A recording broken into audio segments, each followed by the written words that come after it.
College কর্তৃপক্ষের গাফিলতিতে কোনো রকম স্বাস্থ্য পরীক্ষা ছাড়াই রক্তদাতাদের কাছ থেকে রক্ত সংগ্রহ করা হলো রক্তদান শিবিরে। ঘটনা শুক্রবার ঊনকোটি জেলার ফটিকরায় স্থিত আম্বেদকর কলেজে। অভিযোগের তীর কলেজ অধ্যক্ষের বিরুদ্ধে ক্ষোভ সাধারণে।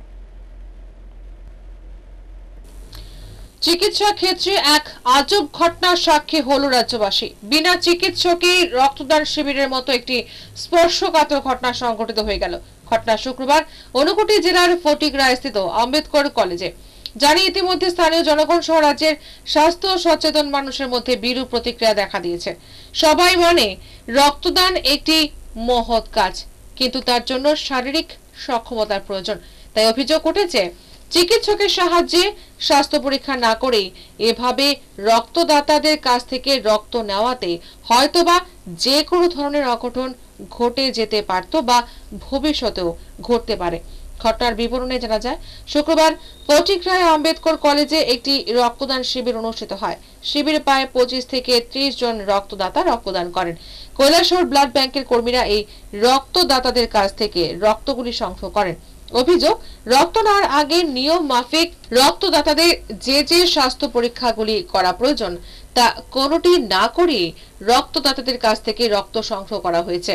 উল্লেখ্য, বৃহস্পতিবার সকালে রাজধানীর আইজিএম হাসপাতালে এক প্রসূতি মায়ের মৃত্যুর ঘটনাকে কেন্দ্র করে দায়িত্বপ্রাপ্ত চিকিৎসক দীপঙ্কর দেবনাথকে অমানসিকভাবে মারধর করে মৃতার আত্মীয় পরিজনরা।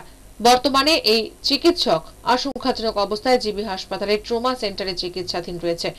এরই প্রতিবাদে রাজ্যের সমস্ত হাসপাতাল সহ প্রাইভেট চেম্বার এবং সমস্ত স্বাস্থ্য কেন্দ্রের চিকিৎসকগণ অনির্দিষ্টকালের জন্য ধর্মঘটে সামিল হয়েছেন। শুক্রবার ছিল ধর্মঘটের প্রথম দিন।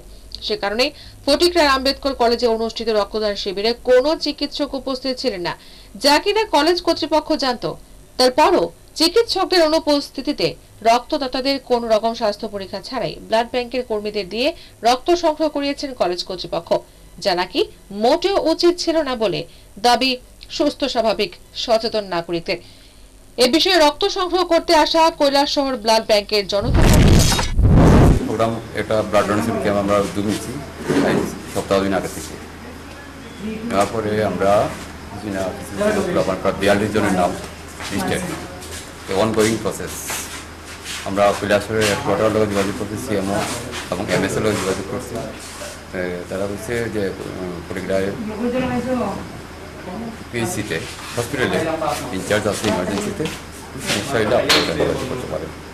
কৈলাসহর থেকে স্টাফ পাঠানো হয়েছে প্রায় গাড়ি নিয়ে প্রায় 5 জন। এখন পর্যন্ত 21 জন আমরা কমপ্লিট করছি ডোনার। এটা কি প্রথম দিন আগে আরো করা হয়েছে? আরও অনেক করা হয়েছে, আরও অনেকবার করা হয়েছে।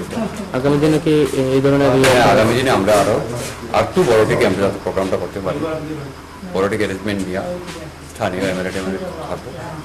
কারণ ইলেকশন পিরিয়ডের দিকে আমরা তারা করছি, আমরা কলেজের প্রফেসর ব্লাড দিচ্ছি এবং বাইরে এই রাজনগর প্রধান পঞ্চায়েতের উপপ্রধানও ব্লাড দেওয়া গেছে এবং কলেজের ছাত্রছাত্রীরা অবশ্যই করছে।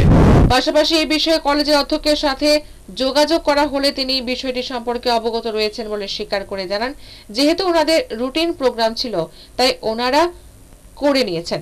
রক্তদানের মতো একটি স্পর্শকাতর বিষয়কে গুরুত্ব না দিয়ে তিনি রুটিন প্রোগ্রামকে আমরা রুটিন ওয়ার্ক হিসাবে, রুটিন ডিউটি হিসাবে আমরা এটাকে ধরে নিই, কারণ আমরা এনএসএস থেকে বছরে 2টো ব্লাড ডোনেশন করি প্রতি বছর।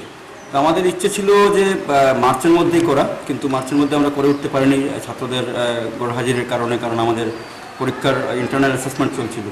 তো ইতিমধ্যে আমাদের এনএসএস প্রোগ্রাম অফিসার যিনি ছিলেন তিনি বদলি হয়ে গেছেন ধর্মনগর কলেজে। তাই জন্য ওনাকে রিলিজ করার আগেই ওনার একটা ইচ্ছে ছিল যে ব্লাড ডোনেশনটা করার জন্য, এবং তাই জন্যই আমরা ইলেকশনের সামনেই আমরা এই ব্যস্ততার মধ্যেও আমরা ব্লাড ডোনেশনটা করতে বাধ্য হয়েছি। এবং আমরা এটা যেহেতু রুটিন ডিউটি আমাদের এবং রুটিন একটা একাডেমিক ক্যালেন্ডারের মধ্যে আমাদের আছে 2টো ব্লাড ডোনেশন আমরা করি বছরে। তো একটা আমরা এই এখন করলাম আর পুজোর পরে আরেকটা করবো। আমরা কতজন আজকে স্যার ব্লাড দিয়েছে? আমাদের এক্সপেকটেশন ছিল আজকে যে 30-এর মতো, এ যাবৎ 22 জন অলরেডি দিয়ে দিয়েছে এবং এখনো ব্লাড কালেকশন প্রক্রিয়া চলছে। স্যার যারা ব্লাড নিতে এসে তারা কোথা থেকে এসেছে আজকে? ব্লাড যারা নিতে এসছে ওনাদের অ্যাকচুয়ালি তো আমরা কৈলাসহর এখানে লোকাল ব্লাড ব্যাংক বলতে কৈলাসহর ব্লাড ব্যাংকের সঙ্গে আমরা ব্লাড ডোনেশন ক্যাম্প করার আগে আমরা যোগাযোগ করি এবং ওনারা একটা ডেট দেন, আমাদের ডেটের সঙ্গে মিল সামঞ্জস্য রেখে। তো অ্যাকর্ডিংলি আমরা আজকের দিনটাকে ধার্য করেছি এবং ওনারা এসছেন কৈলাসহর ব্লাড ব্যাংক থেকে, এসে ওনারা একটু সংগ্রহ করছেন।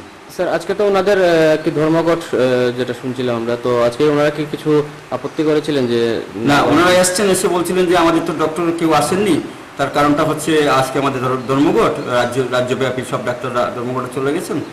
তো তারপর আমি সঙ্গে সঙ্গে আমি ব্লাড ব্যাংকের কর্মকর্তাদের সঙ্গে যোগাযোগ করলাম, চিফ মেডিকেল অফিসারের সঙ্গে যোগাযোগ করলাম। তো ওনারা বললেন যে না, এরকম ধরনের কোনো ধরনের বিশেষ যদি অসুবিধা হয় তাহলে আমাদের ইনপেশেন্টের জন্য আউটডোরটা বন্ধ থাকবে, কিন্তু ইনপেশেন্টের জন্য কুমারঘাট এবং ফটিকরায় স্বাস্থ্যকেন্দ্র খোলা আছে। যদি কোনো ধরনের অসুবিধা হয় আপনারা তাৎক্ষণিকভাবে, আমাদের অ্যাম্বুলেন্সও আছে, আমাদের গাড়িও আছে, আপনারা সাহায্য নিতে পারেন এবং ব্লাড ডোনেশন কন্ট্যাক্ট করতে পারেন। অ্যাকর্ডিংলি আমরা যেহেতু আগে থেকে একটা প্রস্তুতি নিয়ে নিয়েছি, তো সেই হেতু ওনাদের পরামর্শক্রমেই আমরা ব্লাড ডোনেশনটা আজকে সম্পন্ন করলাম।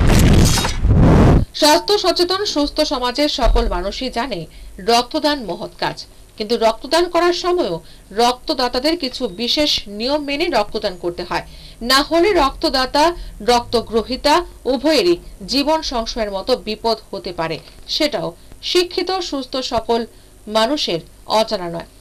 যে জায়গায় একজন কলেজে অধ্যক্ষ হয়ে এত বড় স্পর্শকাতর বিষয়কে গুরুত্ব না দিয়ে শুধুমাত্র রুটিন প্রোগ্রামকে গুরুত্ব দেওয়ায় তীব্র প্রতিক্রিয়া সৃষ্টি হয়েছে ছাত্র সমাজ সহ শুভবুদ্ধি সম্পন্ন মানুষের মধ্যে। প্রশ্ন উঠেছে, যিনি ছাত্রদের জীবনকে গুরুত্ব দেননি তিনি পঠন পাঠনে ছাত্রদের কি শিক্ষায় শিক্ষিত করছেন তা সহজেই অনুমেয়। Bureau report, হাল্লাপুর।